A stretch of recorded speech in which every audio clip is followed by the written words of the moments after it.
everyone, welcome back to my YouTube channel, Crafty Lefty. I'm Tanya, and today our project will be another patchwork block. Okay, so I'm just gonna show you how to sew this patchwork block. So basically today's patchwork block is called Shoofly. Alright, so it kind of looks like this. See that? Alright, so as usual, I have actually again used scrap fabric from my bag of scrap fabric. So yeah, well, the design usually they would have like this and this part to be the same, but since I couldn't get enough fabric from my scrap fabric, I tried to balance out the colors, like kind of like all in the shades of gray and black and white. So yeah, except for the center being red. So it's totally up to you. This video is just teaching you how to piece Shoofly together and sew. So it looks like at the back. So as I mentioned before, I did the log cabin, so today is the Shoofly. So I will try to post more videos on how to piece together patchwork blocks. So yeah, anyway, I hope you enjoyed the video. Don't forget to subscribe to my YouTube channel, give a thumbs up if you like this video, comment and share.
Thanks for watching my video. I hope you guys enjoyed this really cool project. I am really a fan of patchwork stuff, and I think that it's really pretty.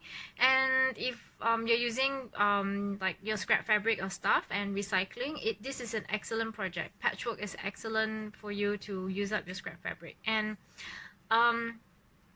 for the size of the block, it's totally, like, in a way it's kind of up to you how big you want the block to be. We won't go into the exact size and stuff, because you can actually use these patchwork blocks to sew up pouches, bags, coasters, placemats, and even quilts. So the sizing can be totally different. So it's more like just teaching you this design and how to piece the pieces together. So yeah, I hope you enjoyed the video. Don't forget to subscribe to my YouTube channel, give a thumbs up if you like this video, comment and share. Till my next video, see you guys, bye.